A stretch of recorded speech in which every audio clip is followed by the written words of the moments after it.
The following game currently has its rating pending from the ESRB, so it doesn't technically have one. However, from what I've read from the developer, I believe they're expecting it to be a mature rated game. In fact, they do have a mature content description right here, where it is set in a fictional medieval world, and the player assumes the role of an adventurer. He engages in fights and battles and may kill enemies and possibly horses using swords, axes, and other melee and ranged weapons. There is going to be blood and ragdoll death animations. You can also purchase various alcoholic beverages in taverns, and some game text may include moderate crude language as those types of examples.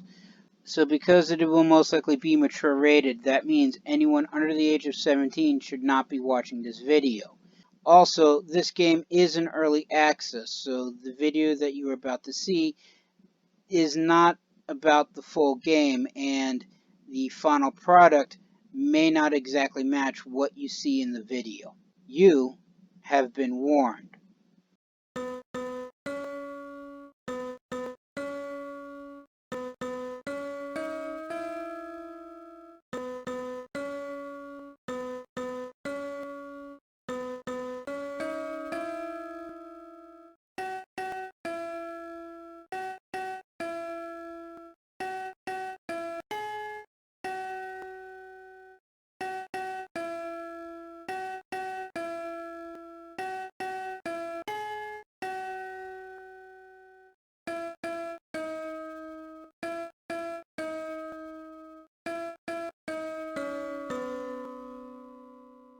Greetings and salutations, I am Outlier, and I bid you welcome to this channel.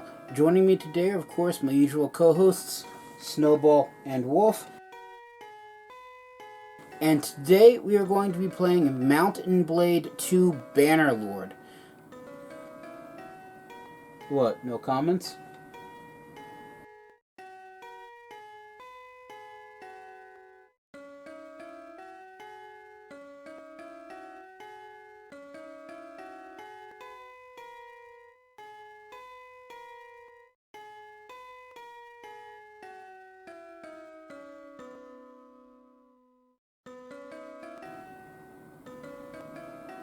Well, yes, that's true.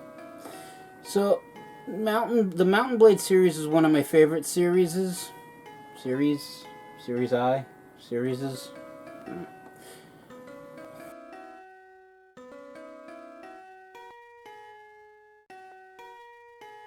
Yeah, I never really understood that part of the human language.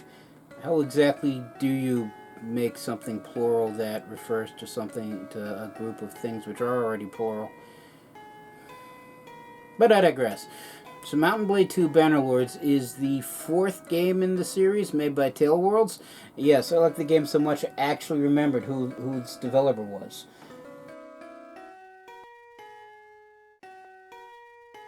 No, you still get to do that. What do you mean, all shucks? What do you mean, never mind?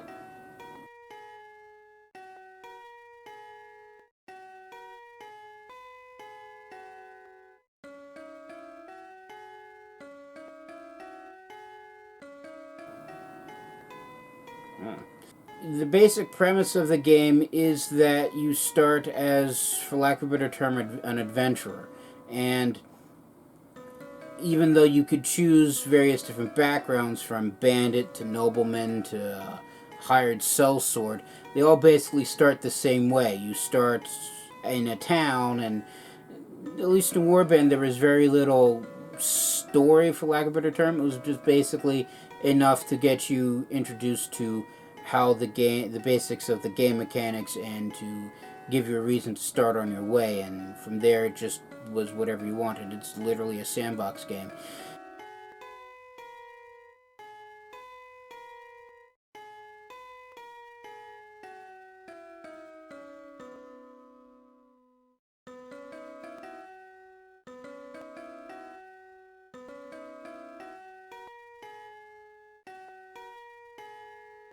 And in Warband, there was no ending per se. You basically played until you decided you wanted to stop and have your character retire, and then the points get added at the very end.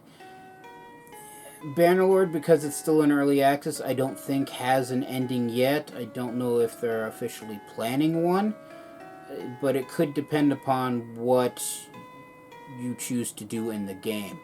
The game is made by.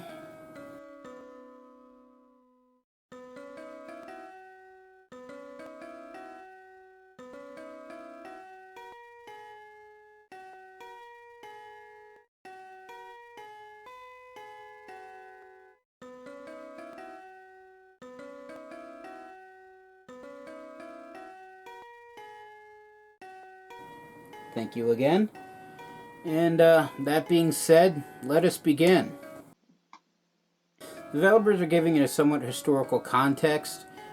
While they changed the name for all the various factions, they did base all of their factions and uh, events and anything that you can find in the game, from styles of armor to design of the towns, based off of historical counterparts. Bannerlord itself is based right around the fall of what would have been the Roman Empire, at least what passes for the Roman Empire in the game. And you can choose from one of the various factions that, if you've played Warband, will eventually become the factions you see in Warband. But this is technically a prequel, so they're not actually named the same, even though a lot of them still have the same counterparts. So you have the Valandians and the Sturgians and the Assyri and the Kuzits and the Batanans. I know the Assyri eventually become the Sultanate and the Kuzits become the Kurgit Khanate.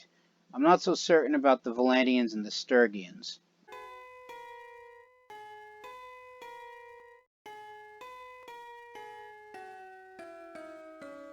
Yeah, that's true. I'm basically comparing the factions from Bannerlord, from Warband and Bannerlord. If you've never seen either game, it probably would make sense. But the Empire is, for lack of a better term, new. And while I have played this game before, as I said, it's one of the most. It's probably the game I've been most anticipated for. So we'll go with the Empire again. The Calradian Empire is in decline. Even before the murder of Emperor Arenikos, the once united realm was torn by political rivalries. Today, those factions are in open war, yet Calradians endure. They are technologically more advanced than their neighbors, and their mastery of engineering is not just evident in their aqueducts, beautiful architecture, and massive city walls, it also makes them experts in siege warfare. 20% construction speed bonus to town projects, wall repairs, and siege engines. So this is a character creator. You can basically choose between a man or a woman. So they did make the oh yeah, here's facial hair. So they did make the character customizer a little bit more in depth than in past games. But as you've if you've seen any of my other videos that involve games that involve character creation, as I said, I just basically go with the defaults, just make certain he has some form of beard.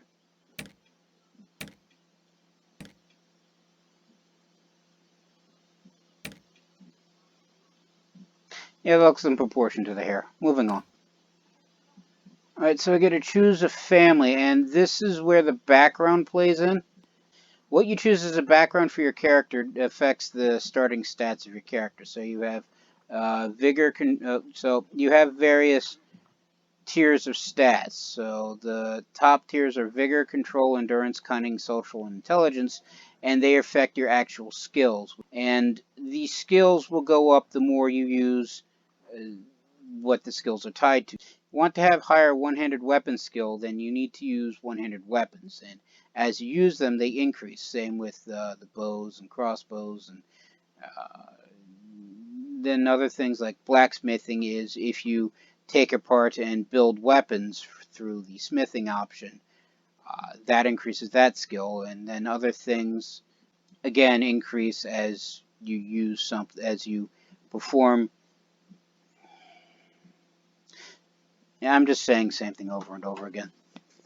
So we have, like, for instance, the family you were born into, landlord's retainers, and it gives you a basic description of this. So, like, for landlord's retainers, your father was a trusted lieutenant of the local landowning aristocrat. He rode with the lord's cavalry, fighting as an armored lancer. That gives you 10 plus 10 skill overall and 1 focus point to riding and polearm and 1 attribute to vigor. So that increases these stats. And then you could also choose between merchant family, freeholders, which are basically farmers that own their own lands, artisans, which are craft people, the people who make the stuff that are sold by the merchants, foresters who live in a village, but rather than owning their own land, they basically, I believe, pay rent and earn their money through hunting and trapping and, yeah, let's call it poaching because that's what it is. They also do some light logging so long as they can get away with it without being noticed by the local wardens who make certain no one makes a profit off of the Lord's lands. And then you have vagabonds, which are basically poor migrants. Even says so right there. But every background that you choose affects what you, the skills that you have. I forgot exactly what I did the last time, but I think I'll go with merchants this time, just simply because of this skill.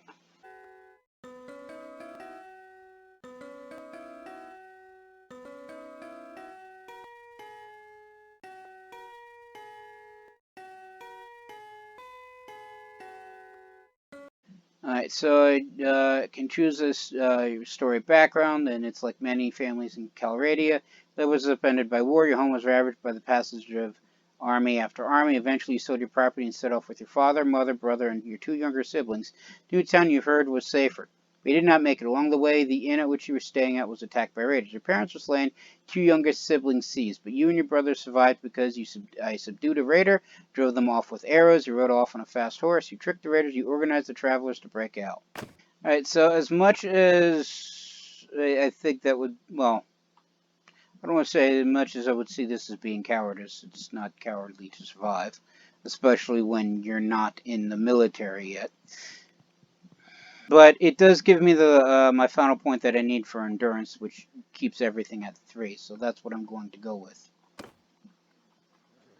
So I get to name my character. Character's name is, of course, Outlier. I was prepared to set off with my brother on a mission of vengeance and rescue. Here's your character. I'll click finish if you're ready to go back and make changes. So, cultures. The Empire, family were a bunch of urban merchants. Early childhood, I excelled at my leadership skills. In adolescence, I spent time at town watches training grounds. Youth, I stood guard with the garrisons. The young adult, I defeated an enemy in battle. And story background, you rode off on a fast horse. I'm assuming that's the horse. Alright, so now I get to choose the difficulty.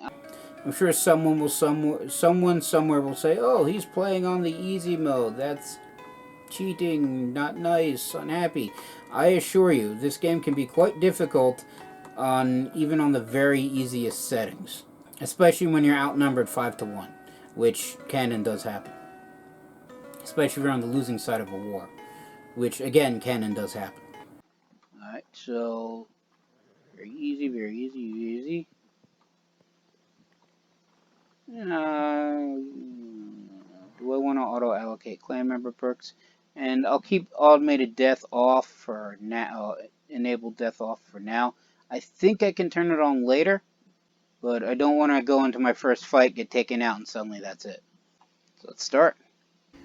So here we have Nathaniel, he's the brother who managed to escape with us. So brother, it's been 3 days now. We've been tracking those bastards. I think we're getting close. We need to think about what happens when we catch them. How are we going to rescue Thanos and Outlier? Are we up for a fight? I'm guessing no, because we're at the training grounds. This looks like an old training field for the legions. Perhaps we can spare some time and brush off our skills. The practice could come up useful when we catch up with the raiders. I'm going to run the course. I need to know I can fight if I have to. Continue tutorial. No time to lose. We do more if we split up. So do you think we'll catch up with the raiders soon, or how should we prepare for the fight? Let's continue on with the tutorial. So movement, forward, backward, left, right. I prefer in first person. So there's various different types of weapons and training and various all that stuff. So let's just go down with the first one. So sword training, sword. So my options are basic sword training, sword and shield training, No, it's just basically sword and shield. Okay. Let's just basically start with the sword. I need to defend myself from attack.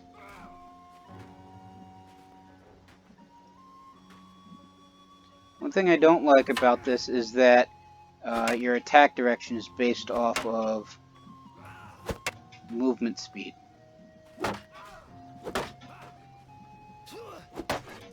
Not so much movement speed, movement angle, that's what I'm trying to say.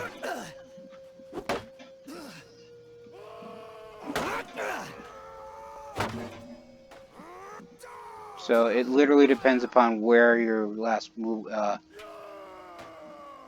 was from the mouse, depending upon your swing.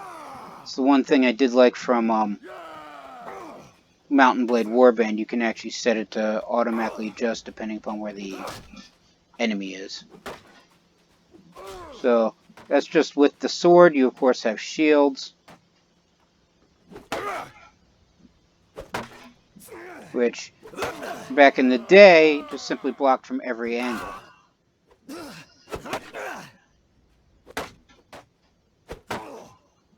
Come on.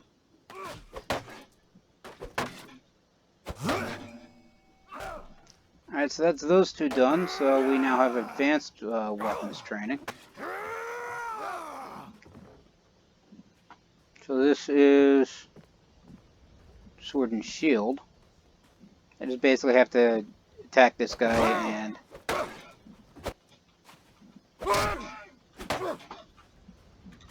not get my ass handed to me.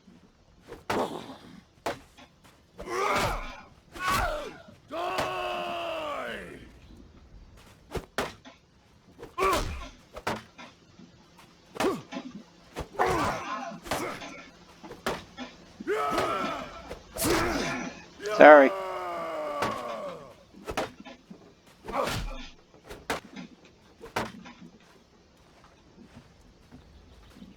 So in case you couldn't tell, right mouse button is defend and left mouse button is attack.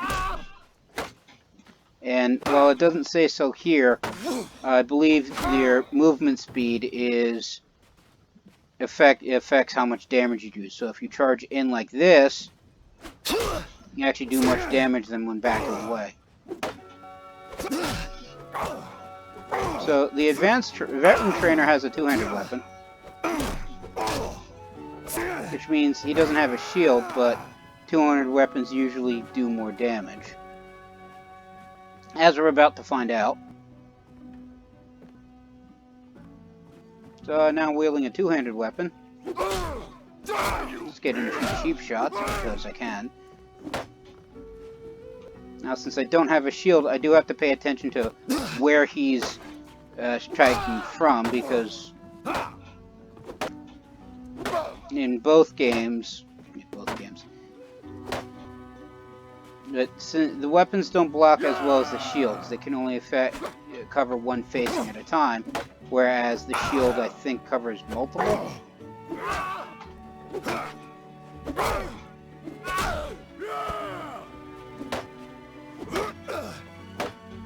Come on.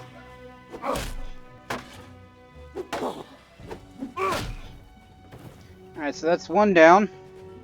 Next guy. Again, get some cheap shots in. I won't complain.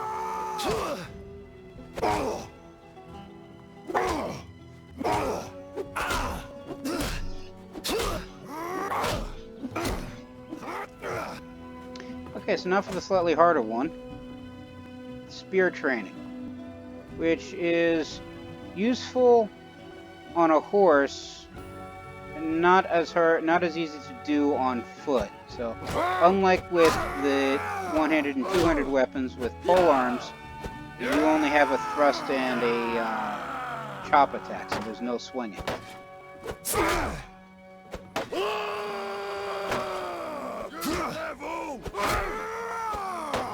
I guess it does depend upon the weapon. No, Warband, there were a few that had a chop attack. He's down. Just stabbed him in the gut a couple of times.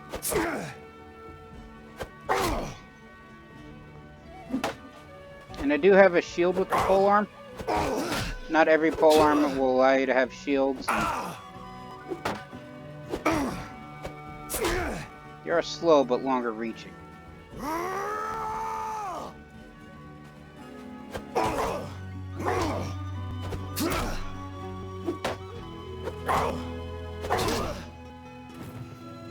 Yeah, so that took out about half of my health. So that's all the melee training. Just going back to beating the snot out of each other. Let's zoom. I don't think there's actually a run option. So let's do... Let me turn that down a little. Not that it matters for people actually watching. So let's go with range training next. So we have the crossbow. Again, one of my favorite weapons. So I have to hit all targets within the time limit. And zooming is helpful.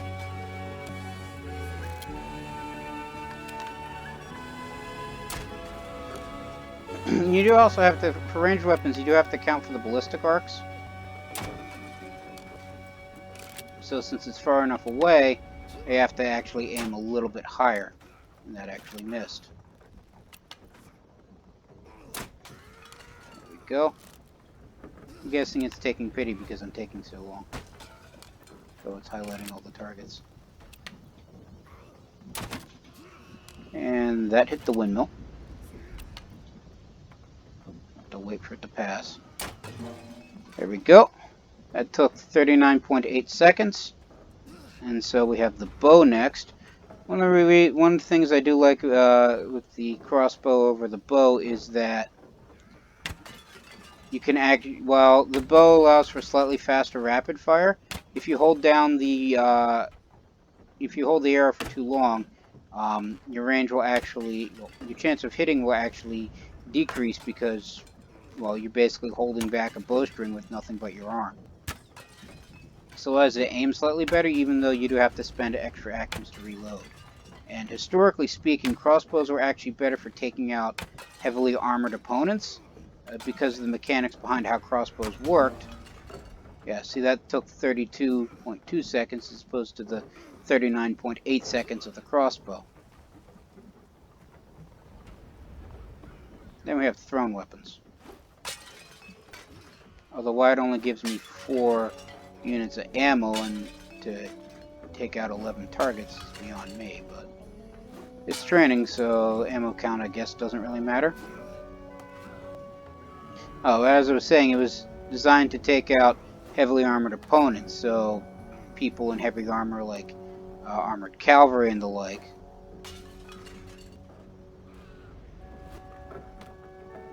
You know, crossbows were better for fighting, although I think historically archers were just as good in certain... it depends upon certain archers. I think the English longbow was just about as good as the crossbow, I think. Don't hold me to that. I'm not exactly a history buff. Come on. What is this windmill made out of, I wonder? Doesn't help I keep missing.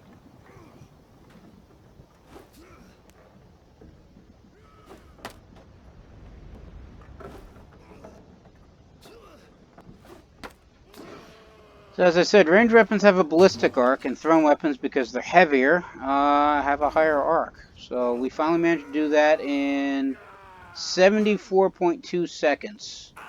That was abysmal.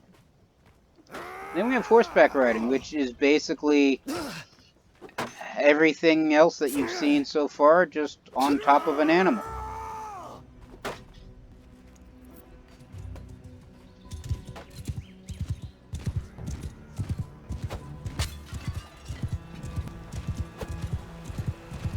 Missed that one.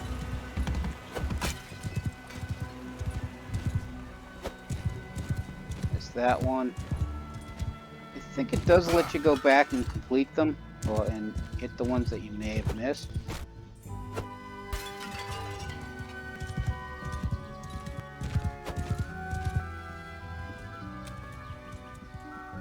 I don't think you're supposed to, but it irks me when I miss them, especially when it's like mere inches away like that.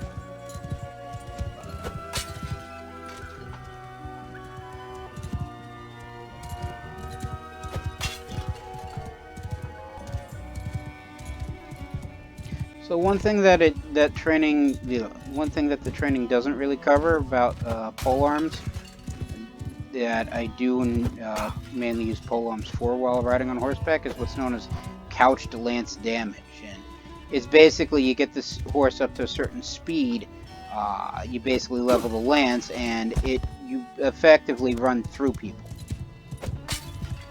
Causes incredible amounts of damage, often killing people if you hit them right.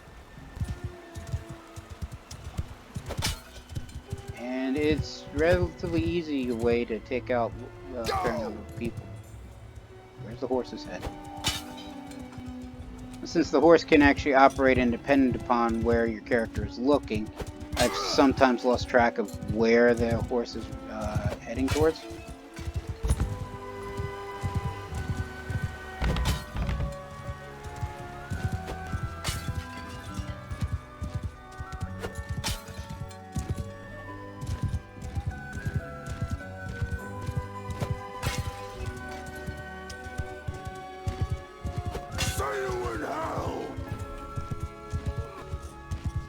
There we go. Technically missed 2 targets, and I received a 2-second penalty.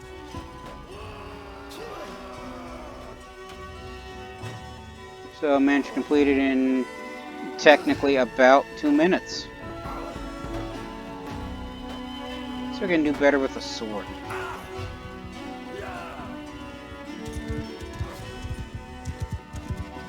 I would like to know who exactly... is rehanging all these pots. So you missed 2 again.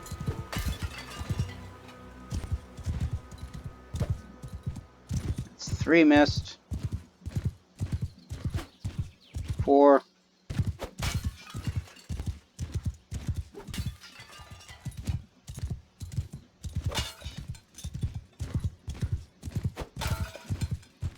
Meant to do a swinging attack. Meant to do a swinging attack from the other side. One thing I don't like about the aiming in this game.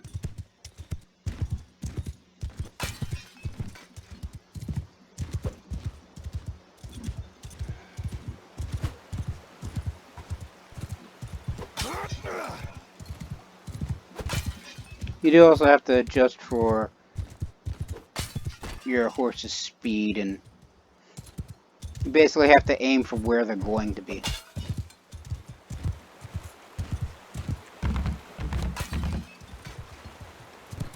And account for how long or short your weapon actually is.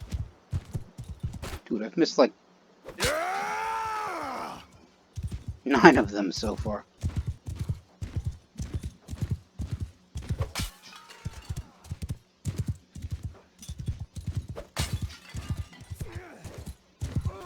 Alright, so that's a missing of 8. Of 7. Still managed to technically complete it in a faster time, but I missed more targets. Maybe I can do better with the bow, and rather than pots, probably should wait for it to start. 1. Missed that. Got that. So 2 out of 18.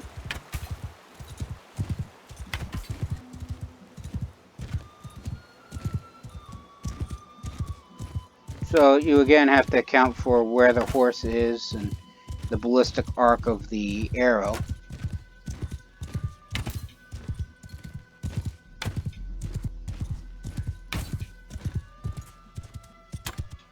Did I miss one?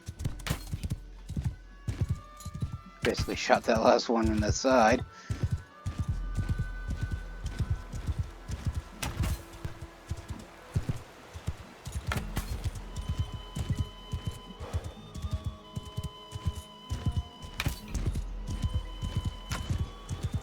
There's also a jump function.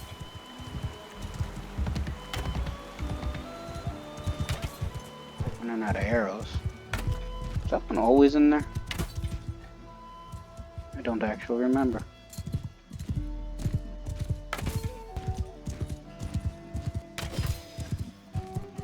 I say I have 3 targets left and only 2 arrows, so There, we got them all. Probably missed like half a dozen shots though. And we did it in 84.3 seconds. That counts getting caught on the fence. So that's the basics of all the training. So now that we've completed all the tutorials, let's go back to what we were supposed to be doing. I'm ready, let's go. So you're at a training field, you can learn the basics of combat here. Let's go leave. So, Nathanios, before we do anything else, we're low on food. There's a village north of here. We can buy provisions and find some help. Better than I am, so I'll let you lead the way. Navigate Calradia, explore the world, and move the camera by moving the A, S, and D. Click on the map wherever you want to go. That's us. These are various people. And the shield well, the number that you see is the number of people in that party. So this isn't a level 10 refugee, it's a group of 10 refugees. And the symbol next to the number depicts which faction they're from. At least the color depicts which faction they're from. The actual symbols it shows what clan they're a part of, which is the group in charge of their settlement. We're at the village. I arrived at Tiva. To explore the location, you can enter the settlement by pressing the highlighted button to the left. So we take a walk around because the story says we should. So here we are. We're here, I guess. So we need food, and after that, maybe some men to come with us. The headman here can help us. Let's try to find him. Headman, hold left Alt. It's the location of the headman. Once you're near him, press F to speak with him.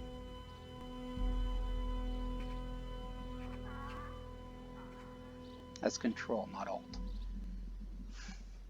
Why isn't it working? Here we are, Headman Nilo. Let's not run over the nice woman carrying all the apples, even though I don't think, if we did run into her, I don't think she would drop them. Because the game isn't that advanced yet. Where is he? Stop. Oh, there he is. Excuse me.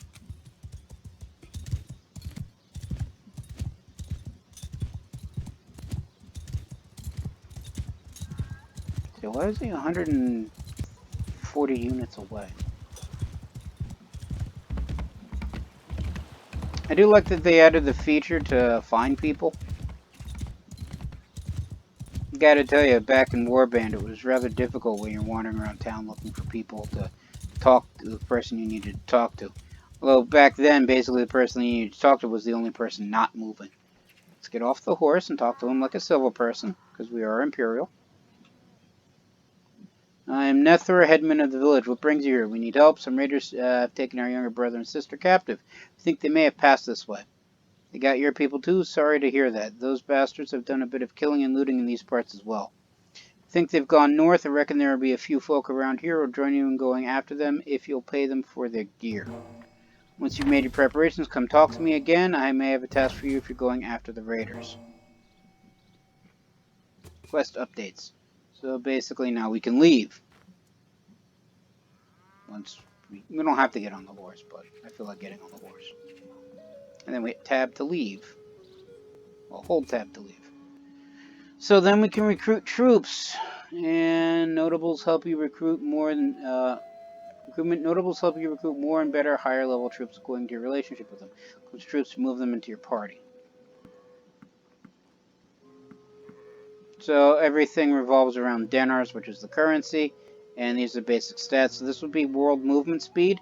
The smaller your party, the faster you technically move. Also, if everybody's riding a horse, the faster you move. So as I increase the number of people in the party, the slower we start moving. I think this is going to be wages, because in addition to the initial cost, people want to get paid a weekly wage. And then this is the total number of people in the party. We currently have 8, myself, the character's brother, and these 6 guys now. This is our current amount of money that we have, and this is how much it's going to cost to recruit all 6 of them. So then we need to buy food, because in addition to money, people need to eat. So we need to purchase at least 2 sacks of grain. I don't need the wool and I don't need the sheep, but we'll pay sit for 3, which is basically all of them. So Nathaniel says we have finished our preparations. Let's talk to the headman again. He said we have a task for us. We could use his friendship. So rather than going back in and tracking him down throughout the town, we can just click here and it would allow us to auto talk to him. So glad you found what you needed. Now that about that matter I mentioned earlier, this is a wandering doctor who comes through here from time to time. Name of Texios. Treats people for free. We're fond of him. Well, we last saw him a few days ago. He was carrying some sort of chest, which he was very mysterious about. He was on some sort of quest, he said, though wouldn't tell us more. Set off on the road just a few hours before the raiders came through. Well, he's not really a worldly type, just a kind of fellow who'd stumble into a trap and let himself be captured. We're worried about him. Keep an eye out for him. This Taktos will be... or Taktos? Wow. Can never pronounce names. We'll be very grateful. Maybe if he's alive and well, we'll tell you a little bit more about his quest. Alright, so then we leave. So now the quest, if we bring up the quest map, is look around the village to find the party that captured the traveler whom the headman told you about. We need to defeat 3 parties of bandits, and bandits are denoted by this little symbol you see here, and the exclamation mark means that they're quest related. So we just charge after them, and then we attack. Battle commands can basically tell various people to do things in battle. For right now, we're just charging because I did not realize that they all had horses. But then again, it is a tutorial and makes things easier. So you are effectively, in addition to someone who fights in a battle, you are basically a commander. So you could, in theory, just sit back and let your army handle things, but that can get boring. You can't really see if you're all the way on the back of the field.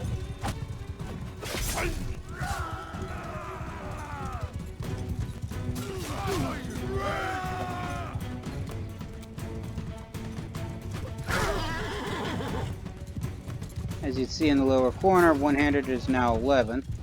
So I hit that guy, even though I didn't actually kill him. And my skill with a one-handed weapon went up. We have won the battle.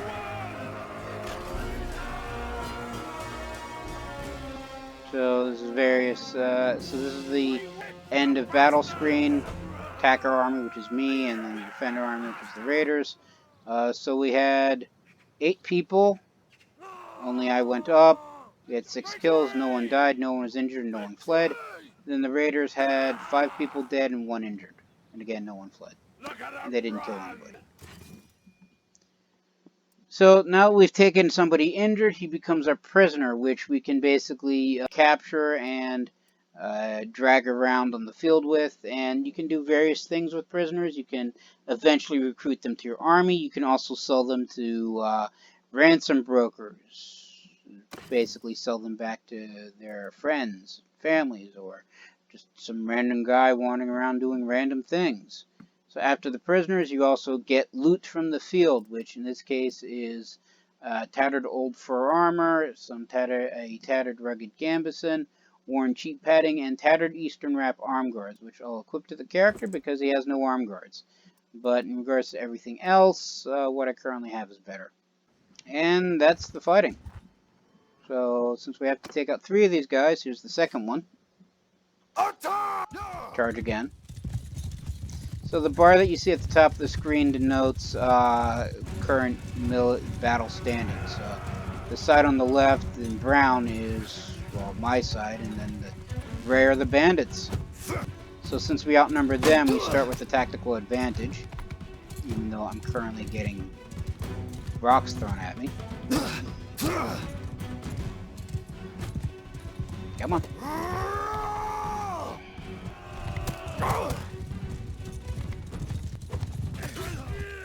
I really need a longer weapon.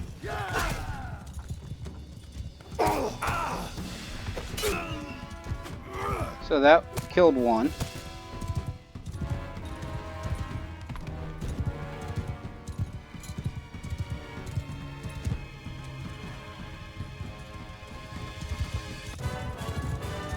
And because he watched all of his friends die, he isn't. This particular guy is now fleeing. So we'll stab him in the back. And we win again. Because again, tutorial, and I think you actually have to work to lose. So again, killed 6. 5 of them were killed, 1 of them was injured. Or we defeated 6, I guess. So 1 more prisoner, we can hold up to 14. Unlike in Warband, the number of prisoners you can tote around with the party, I believe, is dependent upon the total party size. So if I get more people, I'll be able to have more prisoners. And also, unlike in Warband, the inventory that you can carry around with you of everything in your capacity is dependent upon the number of people and horses in your party as opposed to just a fixed limit.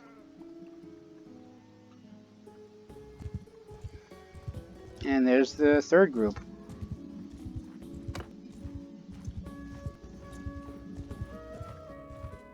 Things slow down, we're in the middle of the woods, but because we're all mounted and they're not, we still move faster than them. Charge! Everybody charge again.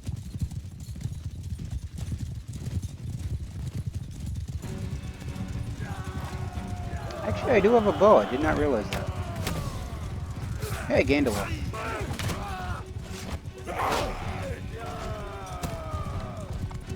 Come on.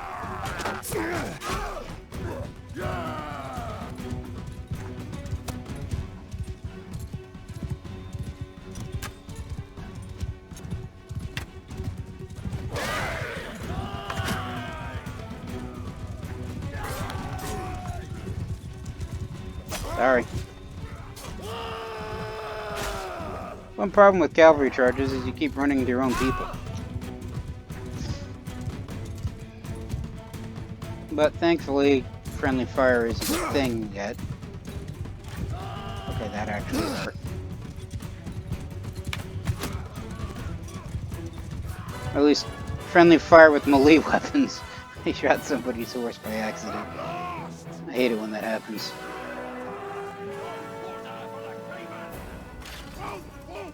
So again, 5 dead, 1 injured. I'm beginning to wonder if it's actually set that way.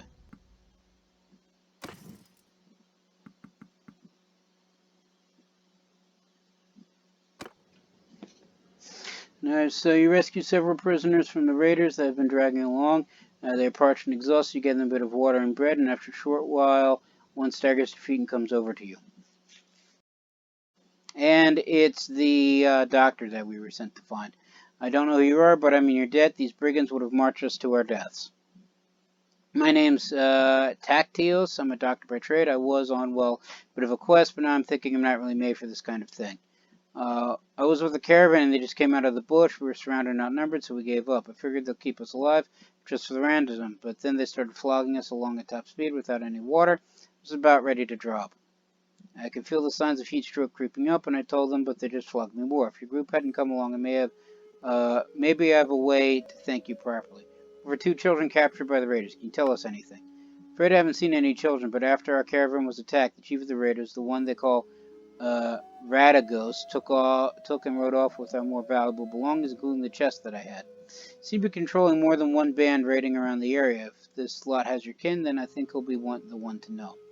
And since I have nothing of value left to repay your help, I'll tell you this. If you catch up with and defeat that ruffian, you may be able to recover my chest. It contains a valuable ornament, which I was told could be of great value if you knew where to sell it.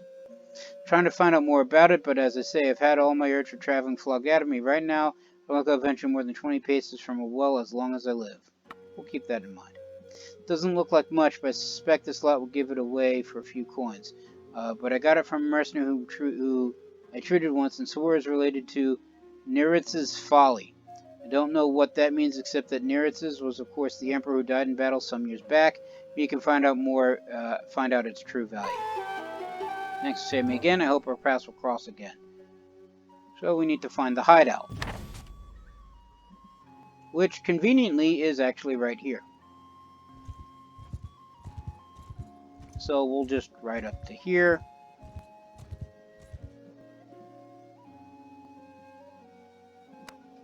Click save.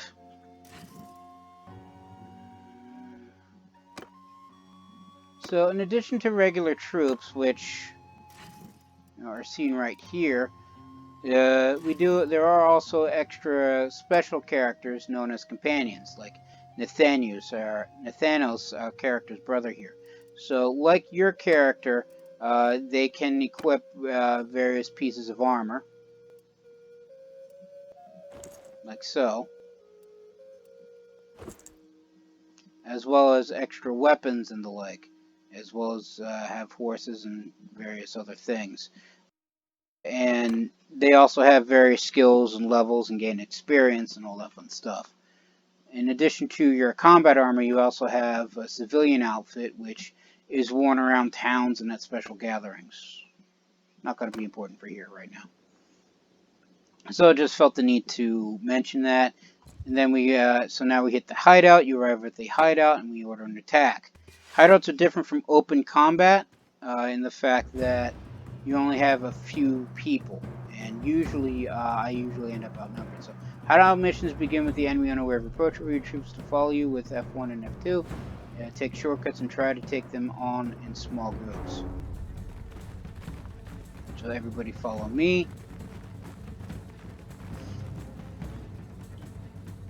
And usually my party's usually outnumbered compared to the bandits. And I often don't actually know where they are. So rather than having everybody follow me, I'm just going to have them charge and follow them. I'm just going to have the bow equipped because everybody seems to run faster than my character.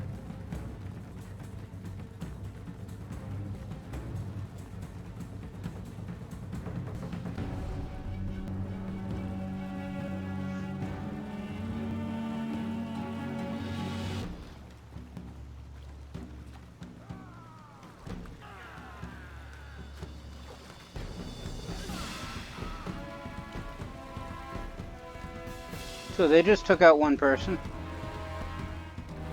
As I said, everybody runs faster than my character, so I'm actually losing track of them.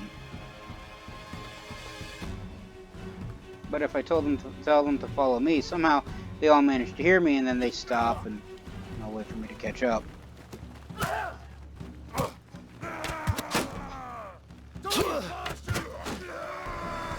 And then kill them. Because I'm taking damage, and I don't want to be taking damage.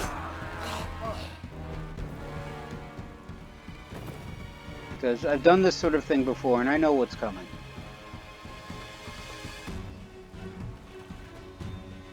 And I'm not really a fan of what's coming, especially when the character's at half or less health.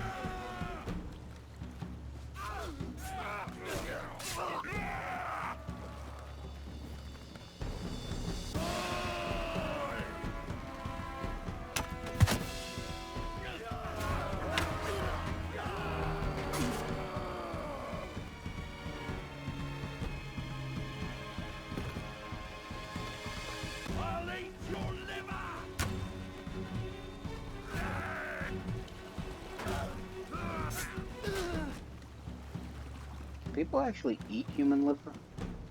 So yeah, this is the part that I was talking about. Once you defeat everybody in the camp, the leader shows up with a couple of his followers, and you have two options. Fight the leader one-on-one, or fight everybody. So, this is Radagos, so who's this that comes through my place of business killing my employees? We heard you took our little brother and sister. Where are they?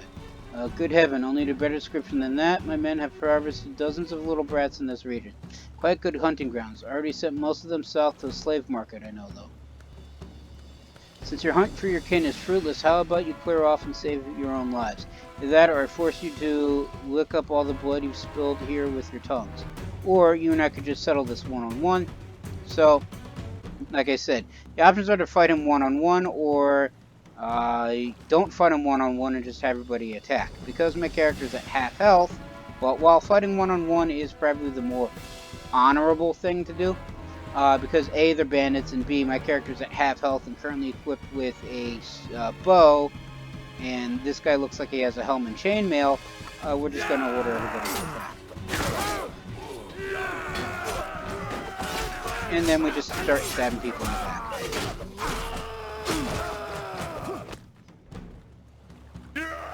And we win.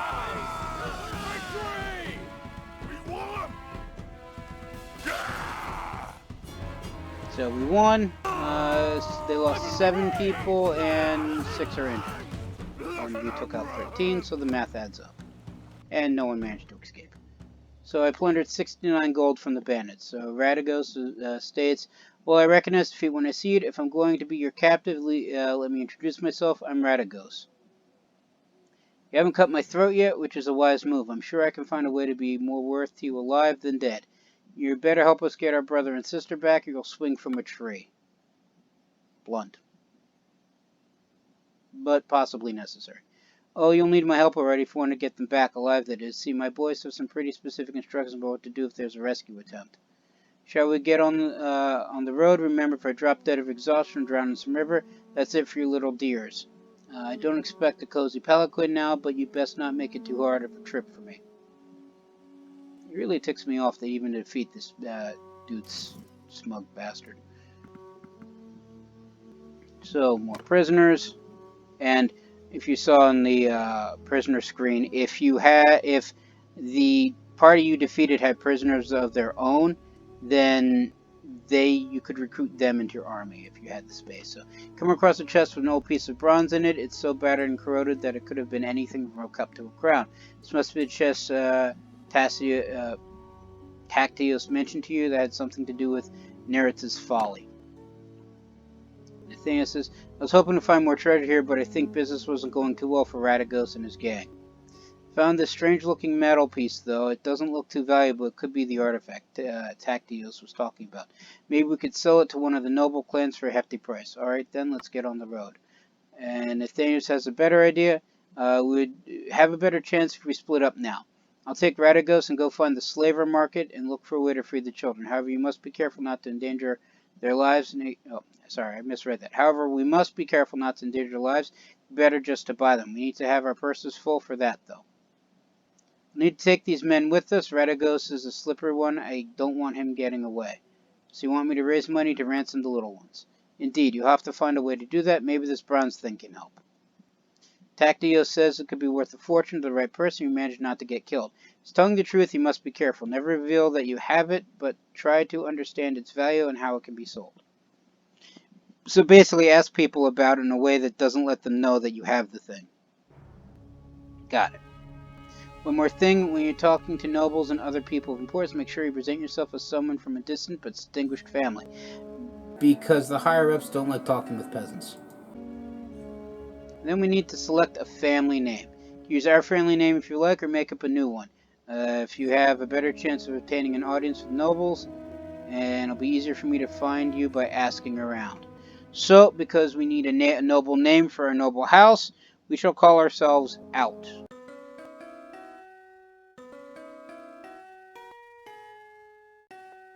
No, Outhouse is not supposed to be a joke. Yes, it's supposed to be a joke. House of Out, even though they technically called clans, so it kind of ruins the whole thing, but it works. At least in my headcanon it works.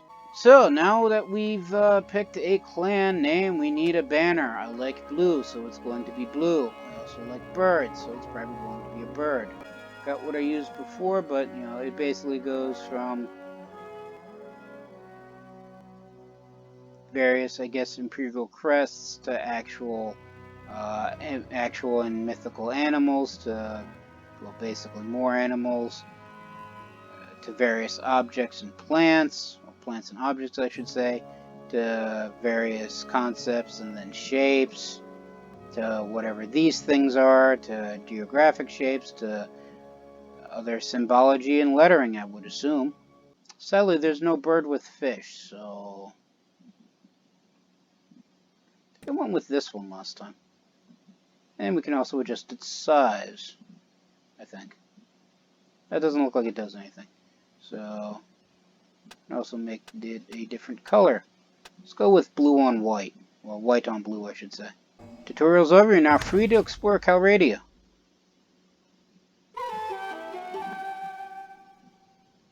And that's it for the quests. So, if I remember, that quest is not Q, but J for journal. So, I have 2 active quests now. I need to rebuild the clan, which is Calradia is full of peril, but also opportunities to face Challenges of the weight, you need to build up your clan. Your brother told you there are many ways to go about this, but none that forego coin. Trade would be one means to this end. Fighting and selling off captured bandits in town is another. Whatever path you choose to pursue, traveling alone will make you easy pickings for whomever came across your trail. You know that you can recruit men to follow you from notable villages and towns, although they may ask a favor or two of their own before they allow you access to more valuable fighters. Naturally, you may also find unique characters in taverns in Calradia. However, these tend to favor more established clans. So our clan currently our clan level is 0.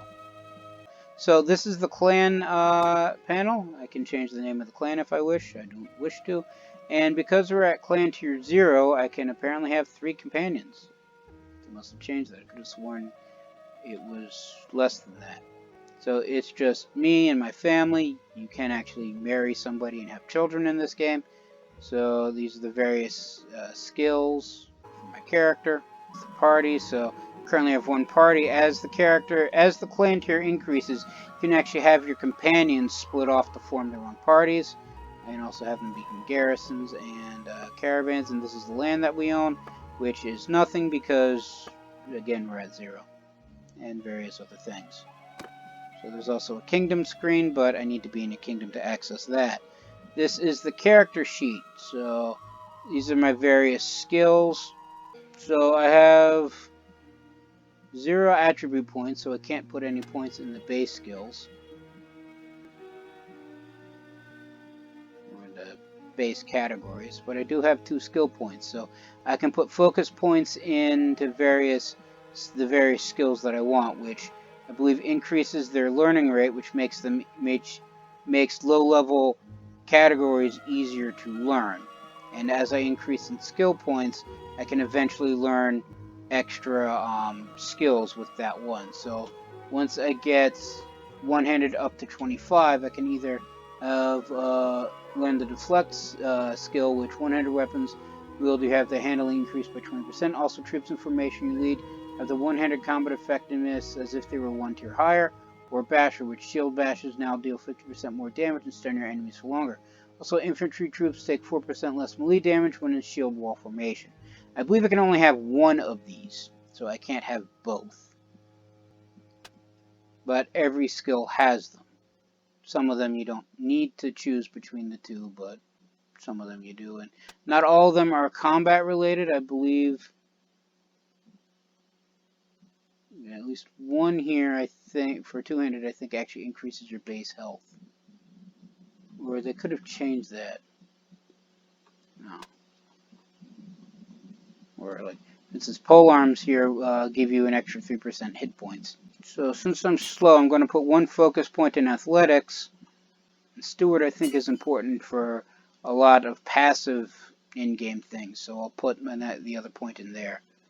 And then we click done. Because the tutorial's over, our brother took the prisoners and all the troops with him. We are now by ourselves, and there are other outside of the quest, which again was build the clan and investigate Nietzsche's folly. So to increase the clan tier, we need to have various parts to increase it. So to upgrade to clan tier 1, which I guess is the base level for actual clan, I need to have 2,000 dinars, of which I have 1,000, and I need to grow my party by grow my party up to 20 people and gain 50 renown. I also need to hire 1 companion. So renown is gained by completing actions of renown, fighting bandits, fighting battles, completing quests, all that fun stuff. Party size is, of course, increased by hiring more people, same with the companion, and getting more money is, well, through a variety of means. I can become a merchant and buy and sell things across towns, or I could hunt bandits and take the stuff that they take from somebody else, or I could become a bandit and just waylay random travelers. So that's 1 quest. The other quest is Nerith's Folly, which, as I explore Calradia, I learn more about the artifacts and importance by asking any lord or lady about the Empire's recent history, and I need to talk to 10 nobles. Specifically the clan leaders, because if you just talk to any random noble, they'll say, oh, I don't care, talk to the boss. So this is these are caravans just wandering about. That's how the economy is based off. The economy in the game is based off these caravans, if what I recall reading off the website is accurate. So towns where things get made are few. The resources are provided to them by the villages under their control and by caravans if the villages don't build what the town needs. So, for instance, a town that has smithy to make tools and weapons needs iron. If the villages that are under its control don't produce iron, then they have to get it from caravans. The more caravans you take out and the more villages you burn, the harder it is for the towns to maintain their capabilities. Take out every caravan that provides a town with iron for it to follow with the example, the less iron that's there for the town, so the fewer weapons that it can produce, which means it's not as productive. But because I prefer not to have become an enemy of everybody, we're not attacking the caravans, especially because, well, of the three here, the smallest is 28, and that would mean without hiring more people, they would outnumber me 28 to 1. So for right now, we're just going to hire everybody out of every town we can find. So now our party is 5. So that was at Tever. Now we go to Karos, and here we have Zeno, which is an actual nobleman, I believe. So if we talk to him, once we chase him down just to say hi, he'll look at us and say, "Forgive me for what seems like abundance of caution. Please keep your distance. Just beyond sword length is fine. So who might you be?" And my options are, I am Otis Lyer, and who are you? My name is Otis Lyer, sir. May I ask your name? Or they know me as Otis Lyer. Mark it down. You shall be hearing of me a lot.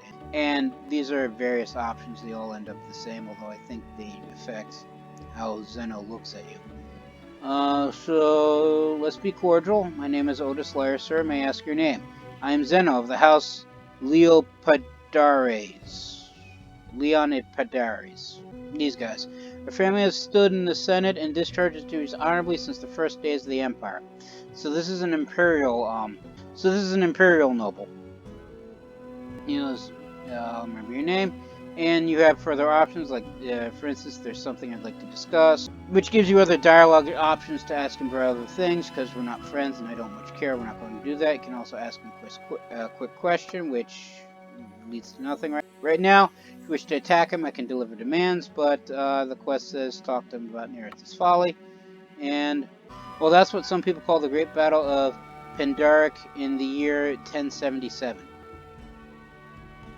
Emperor Nereid led an army company of Kuzits and Assyria to fight a coalition of Sturgians, Batanans, and Valandians. It was a disaster for him. He died in it, but the victors didn't fare much better. Is there anything else? Can you tell me anything about the Battle of Pandaric? Wasn't there. I know Lucan has some thoughts about it. Lucan's his clan leader, so if we click on it, he is actually the ruler of the Northern Empire. So the northern third of the empire is ruled by Lucan, who represents a long-standing oligarchic trend in imperial politics. It holds that strict adherence to imperial law is the best guarantee that the empire will not become a tyranny. Oligarchs like Lucan tend to believe that only landowners can have the extensive education, experience in government, and stake in property to really understand and appreciate the law. Thus, the Senate should be supreme. So this is a breakdown specifically of Lucan. So his culture is the empire, his occupation is noble, pretty much all of them will be.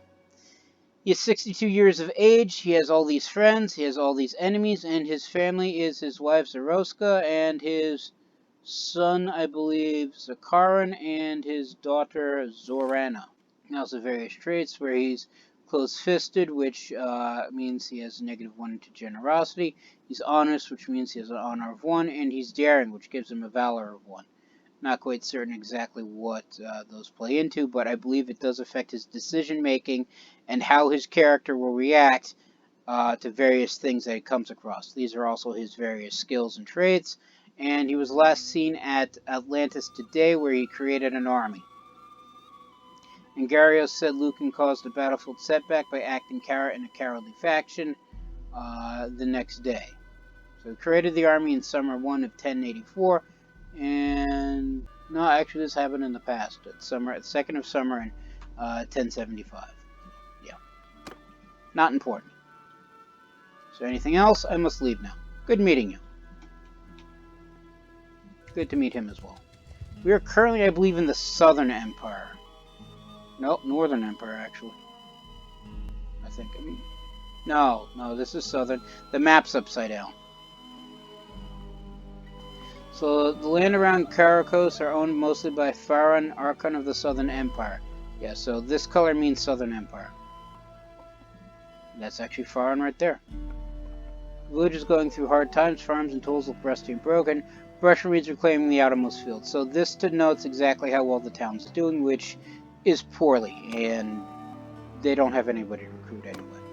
These are some bandits that could fight, but at 16 to 5, I would be outnumbered over 3 to 1, so I prefer not to do that. Let's talk with Farron here. So if you please stop there to ask your name. Let's again be cordial. He is Farron of Leopodarnes, same family. Stood in the Senate in charge of duties. So he first days the Emperor, and he is Lord of Paros. And can you tell me any about Battle Pandaric? And he tells me to talk to Lucan again. And then farewell for now, because I have no more business with him. So these are villages, and this is the town of Poros. Reorient that correctly. So if we look at the journal, that's not the journal. So if we look at this encyclopedia, we have listings for various settlements, which is every settlement in the game, listed alphabetically. Yes, there are a lot of them. And various heroes, which are the nobles and I believe even companions that you can come across. Various troop types and some basic descriptions about them. And the various kingdoms, so we have the Assyri and a breakdown of some basic history and their current clan leader. So we have the Assyri led by Uktid, Unquid, the Battanians are led by Caladog. The Khuzad are led by Monchug. Northern Empire is led by Lucan. The Southern Empire is led by Ragazia. Sturgia is led by Ragowald.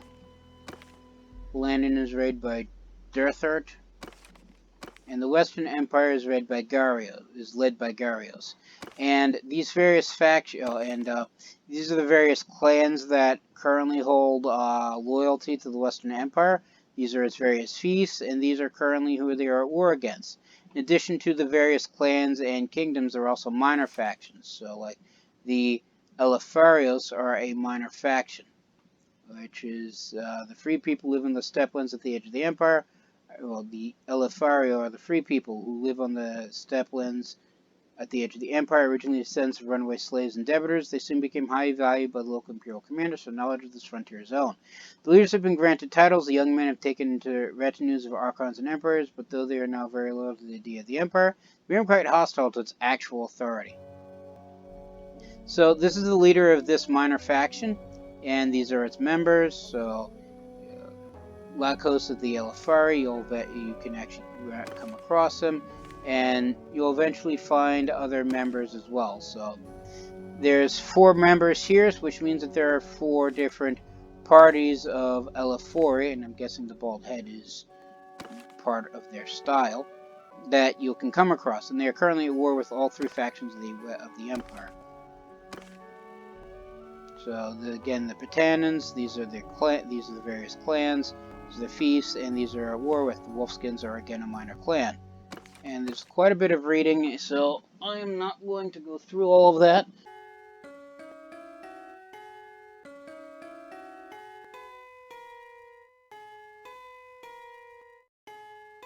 And so these are the various clans that you can find, and the various what clan they're a part of, their clan's leader, and their various members, which can be just simply the patriarch or the matriarch and their family, which could be their brothers, siblings, and kids. So Manitos here is leader of the Argos clan, which is part of the Northern Empire. Has all these people from members. He personally is 56. Is the wife of. He's married to Fenoria, and he has, I'm guessing, 3 daughters. Yeah, 3 daughters of Brisenia, Zeno, and was Zeno the one I was talking to? I don't actually know. And then Suro. No, because the Zeno I talked to was part of the Southern Empire, I believe.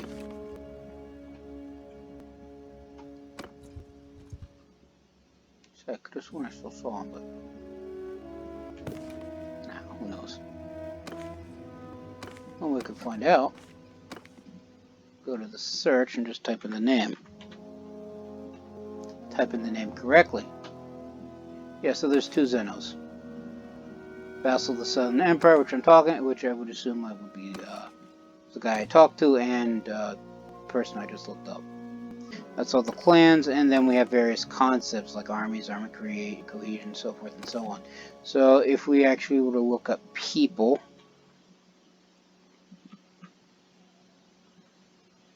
I don't think it'll actually. I know your character is listed in here, I believe. I think. Yeah, Otis. I spelled it Autis, didn't I? Alright, well, I'm going to pronounce it Otis and just assume that the U is silent. So, Otis Liar is the member of the Out, a secret society based in the lands of the Empire. His reputation would be thoroughly conventional. That's how I feel about that. So, it doesn't list the 2 young kids, and the father was Balamindos. He's grayed out because he's dead. Remember, the mother was Terra, who is also dead, so she's grayed out. And then it's just my character and Nathanos. Caravan, so let's just head to Poros. I'm sorry, they get paid by the day. It was Warband where they got paid by the week. So here we are in town, and we can take a walk around the town. We can go to the keep, but because we're just some nobody peasant, we have to bribe the guards, and I don't feel like spending most of my money. We can go to the tavern district, visit the tavern. So the tavern's where one of the ways you recruit troops here. We can talk to the tavern maid where she asks, "What can I bring you? Would you like a taste of our local specialty, a glass of local wine and a plate of olives?" Sure, I'll have that. And then she'll bring it right up, even though she goes directly back to what she was doing. So taverns are where you go to find ransom brokers, if there are any here. I don't know if there's any here right now. That's a musician. And this is the Imperial Armed Trader, where if you have need of fighters, sir, me and my 3 mates are looking for a master. You can call us mercenaries. Like, we'll join you for 800 coin. So, I'm not willing to spend most of my money for 4 people, especially when I need to spend most of it for, well, 15 people. But this is where you go to town to hire mercenaries. And they're usually more advanced or better equipped than the random recruits you can find. In taverns is also where you recruit companions.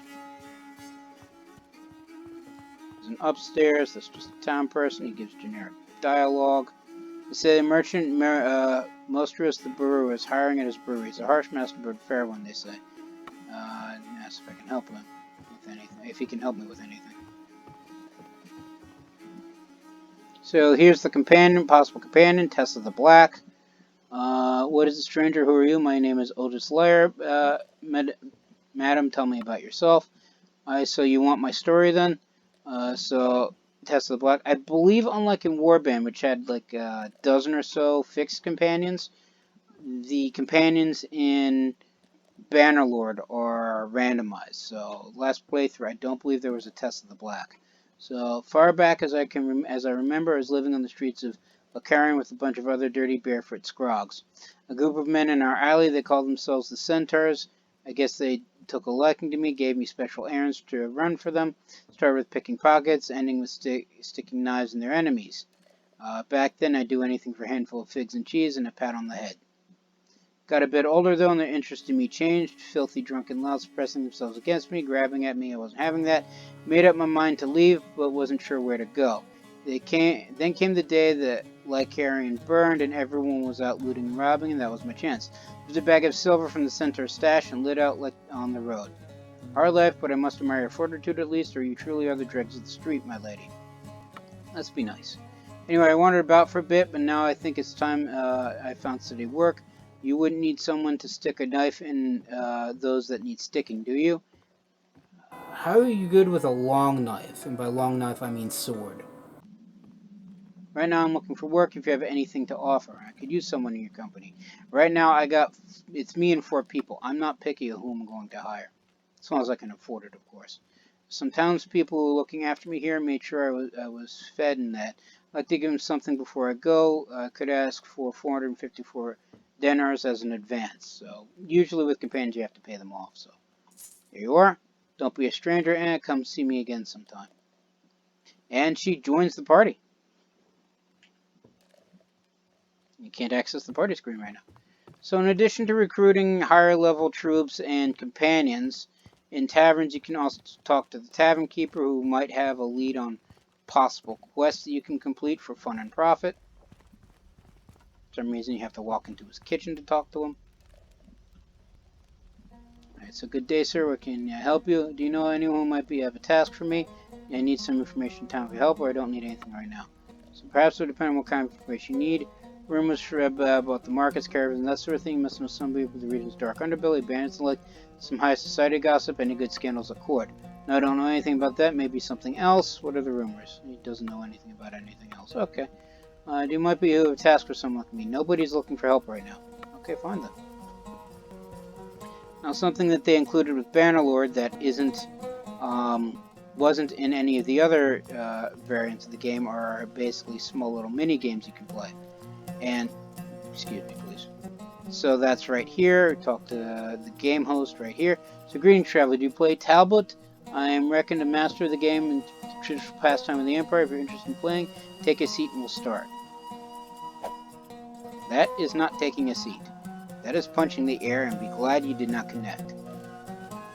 People take offense for wanton violence. Hang on. There we are. Well, I gotta look up there to talk to them. I have no idea, but so let me know how much of a challenge you can stand, and we'll get started. I'm ready to offer an easy challenge and a friendly game. So you can actually bet money on this, but he only takes money if you're playing on the hardest difficulty. So I can go easy, normal, or hard. Don't hold back, you regret it. And again, you can bet money and I guess win money, but I need the money for troops, so let's not bother with that. So you can explain exactly what Talbot is. Talbot is a game of incredibly uneven odds. A weakened and trapped king must try to escape from a horde of attackers assault from every direction. Ironic how we, the once powerful empire, are now fallen in the same positions. Sounds fun. I believe each minigame is somehow tied to the culture of the people who play it. And every faction has a different game that can be played. So, yeah, I can be the attackers and the defenders. I'll be the attackers for this round. So the attackers are on the outside. Brief description. So Talbot is a game of attackers black versus defenders white. Attackers outnumber the defenders, but the defenders don't have to capture to win. The main objective is secure their king center pawn. The king follows the same movement and capturing rules as other pawns. Pawns can move in any tile, vertical or horizontal direction, but they can never jump over other pawns. Pawns cannot move on or over to the center tile. Once the king leaves the tile, you also can no longer cross it. Capturing is done by surrounding an opposing pawn from both sides with your own pawns. Pawns can be captured by blocking them against the center tile. This works for both players. Defenders win and they can get their king to any edge of the board. The attackers win when they capture the king, or they can prevent all defenders from moving. That's basically the game. So I'm currently the attacker, so I get to move first. So where do I want to move to?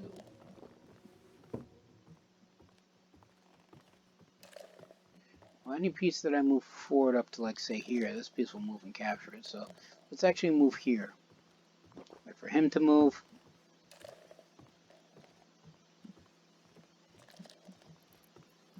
Let's move this piece here. That piece goes there. We can move this piece here to capture that pawn. The king moves. So if I don't move a piece here, the king will move down here and then they will win. So let's block that access point. Moves here, let's block this access point. Move here to block this access point. Move here to block this access point. That gets taken. Move this here. Move this one up. Oh, fudge. I did not see that. So opponent is bested me and I've lost. Of the mini games that I've tried, this is actually probably my favorite one so far.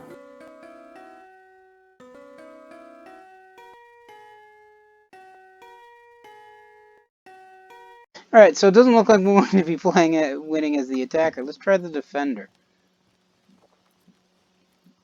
So he moves first because he's the attacker, and we'll just clear out that piece.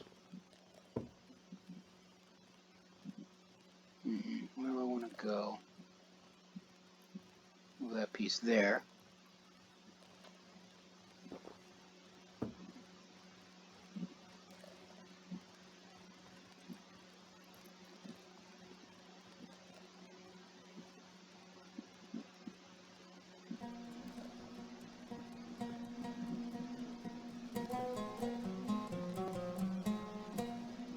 Just take that one.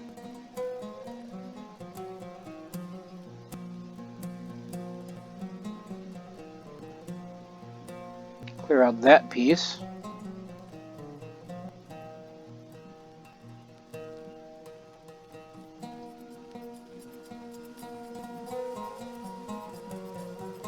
Move here.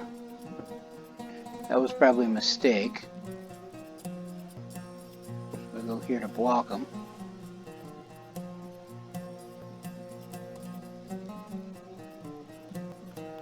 Probably not their smartest move, so I take that piece. They're gonna move all the way over here and I win. Almost lost that. So that's the mini game. Now back to the main game. Just leave the tavern. Go back, and we now have 458 coin. Recruit more troops. Basically take everybody they can get. Because it's a town, there's more notables and they can have more people. But because my relations aren't as high as they were back in the other town, I can't actually recruit everybody.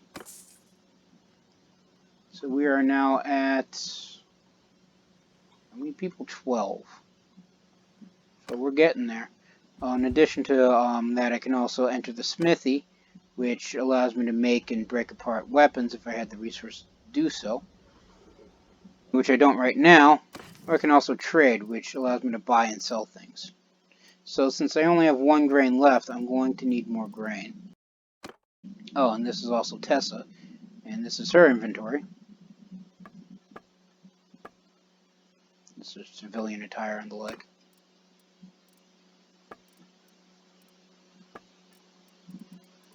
So you can buy horses, which are needed to turn troops and companions into mounted units, various weapons, shields, bows, crossbows. Oh, now they have the light crossbow. Various throwing weapons, and then commodities, which are your food and various things you can buy and sell. And then it's armor, head armor, body armor, arm guards, and footwear. And then livestock and sheep and cows, and I think a few other things are possible. And then harnesses and other bridles for the horses, which ends up being horse armor. And various towns buy and sell various things based off of their industries and what the villages that they're tied to make. So since I'm here for food, also the price of the item that you're buying depends upon the total number that they have. So it starts at 28 per unit of fish, but as I buy up the fish, the price now becomes 29, and it will increase as they have lower to sell. Same with what with what I sell. The more that I have, well, the less that the town has, the more higher demand it is, and the higher price I can get for it. So I don't need that much fish, mostly because I only have so much in the way of funding.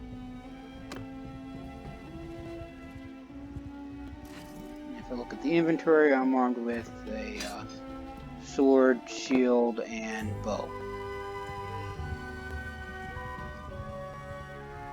And I now have 12 people, including Tessa.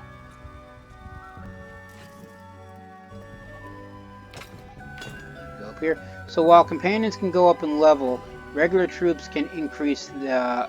Once a regular troop gets enough experience, you can upgrade them to a higher tier troop. So once an Imperial recruit gets enough experience, I can upgrade them to either an Imperial infantryman for a cost of 15 dinars, or an Imperial archer for also a cost of 15 dinars. So they upgrade, and the units that they have, you can get access to, branch off depending upon the choices. So eventually, I believe the Imperial, if I choose the recruits to become an Imperial infantryman, they eventually can become legionnaires in something else, or they can become archers and eventually become higher tier archers or even crossbowmen, I believe.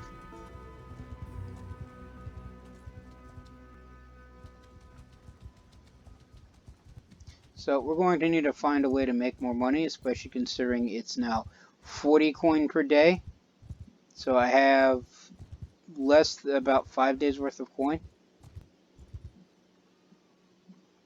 Yeah, so I can recruit more troops, and I get 2 more, bringing it up to 14. Bring my party amount number, the number of people in party, to 14, but also the daily cost to 44 dinars. This is also influence. That's not really something I have much of.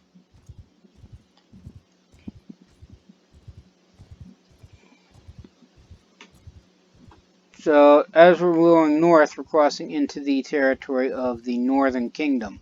So their banner color has changed. And then the Western Kingdom is over here. Now this is the Western Kingdom, this is the Northern Kingdom.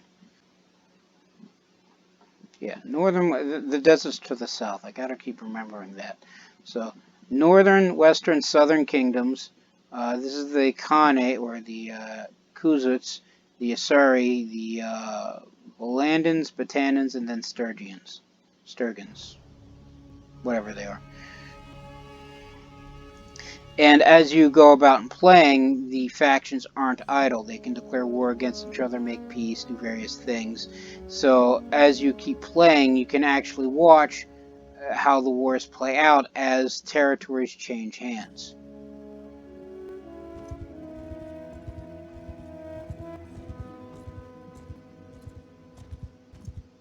So right now I'm just looking for a small pile of bandits to slaughter.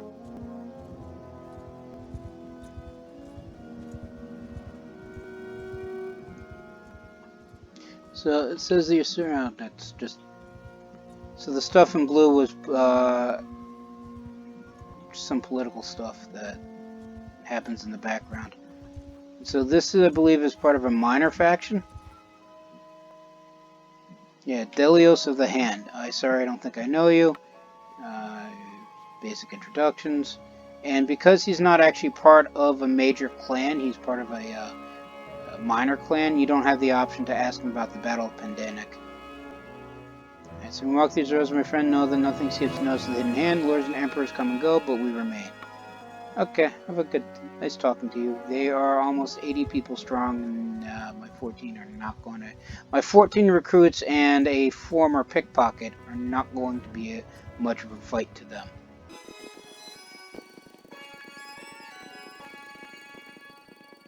So I gain up a skill point in riding. So here are some looters, and because my party outnumbers them, and they recognize that, they basically turn and start fleeing. Because they're in a forest, their speed is currently 3.5, whereas mine is 3.9. So eventually, I will eventually catch them. Now, since they got to the... Oh, yeah, it's... My current piggy bank is now at 98. I have enough for 2 more days.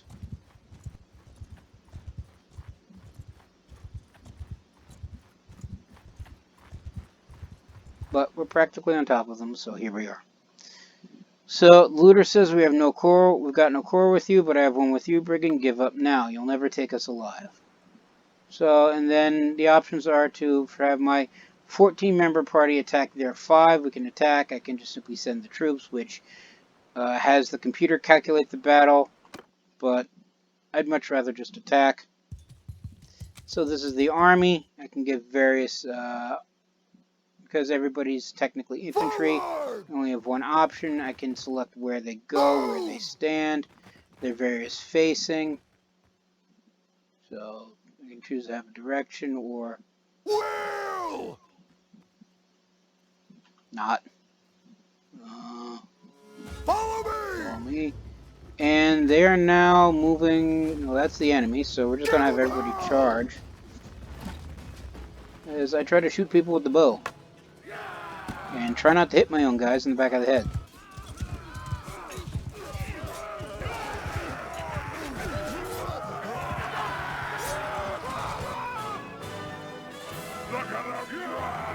And we won! I commanded the field. I helped.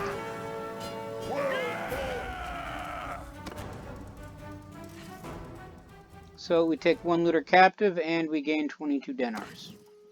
Half a day's wages. Well, half the daily wages we need.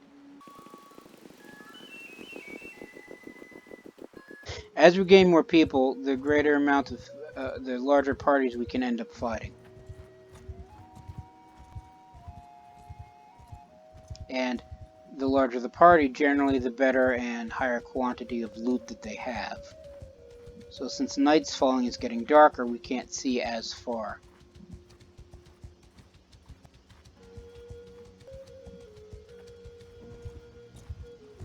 But we're still close enough, we can see these 12 looters.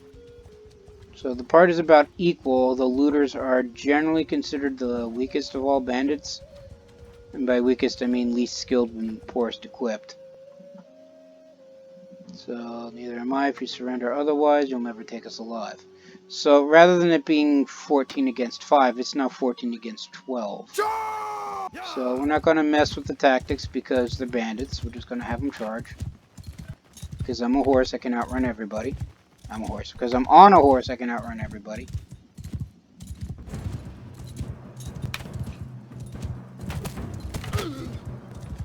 See, I actually helped this time. I shot somebody in the shoulder as I rode past them. And I stabbed another guy in the back of the head. Then the infantry shows up and basically kills everybody.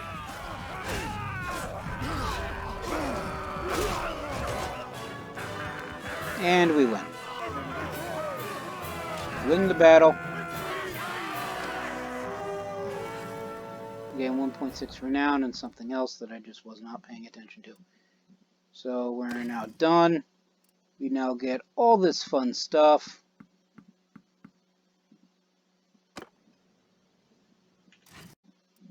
So as I was saying in regards to recruits, they eventually gain enough experience. 8 of them can now be upgraded, although each one requires coin, and the higher they are upgraded, the more weekly pay they require. So since I barely have any coins to my name, I don't even think I even have a week's wages. I am not going to do that right now. I am, however, going to find the nearest town. Which seems to be Amitaths.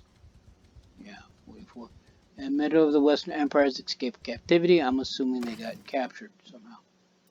So yeah, it's the party screen. And I can also recruit 1 prisoner.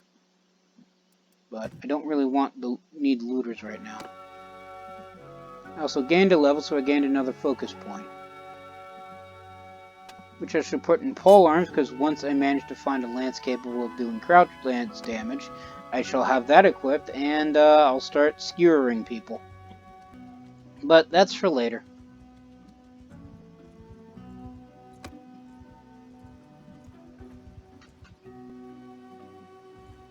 See, multiple bands of looters.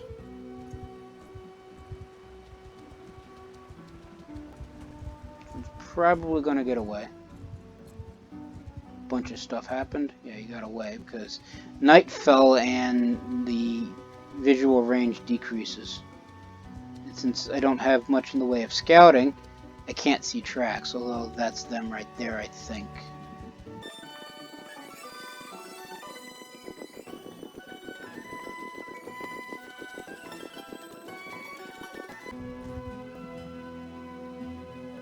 They have no quarrel with us, but I need funding, and they are easy-ish prey. Kill them all! So we fight.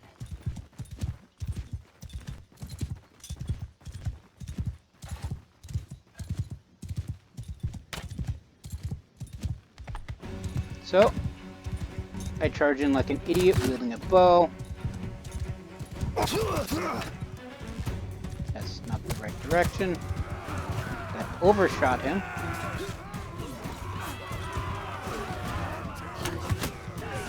That's somebody. That's somebody. Shooting people in the back. I won't complain. I have my own troops. That's probably a bad idea. These people are running away, and I just shot somebody in the back of the head, I believe.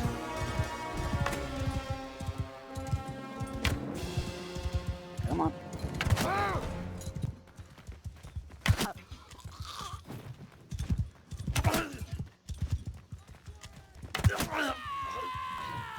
I see no problems with shooting people as they flee. That'll probably change as I'm the one fleeing, but for now, they are bandits after all. So this time we take no prisoners.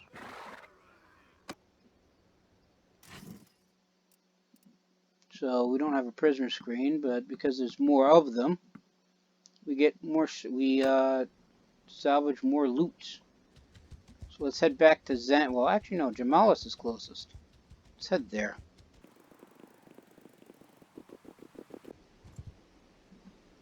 So we go to there, and then we go to the Tavern District, where we can ransom the prisoners, or we can basically talk to the ransom broker. I'll just sell the one guy I have that way. Then we go to the trade menu. Just switch to armor real quick. Alright, so because neither Tessa nor I have any headgear, I should probably equip some of the stuff that I've looted from pillaged bodies, so... Give her a frayed pilgrim's hood. What I currently have is better armor than... Tattered Wrapped Souls gives me better leg armor. Take the arm wrappings. Yeah, so the rest I can just simply sell.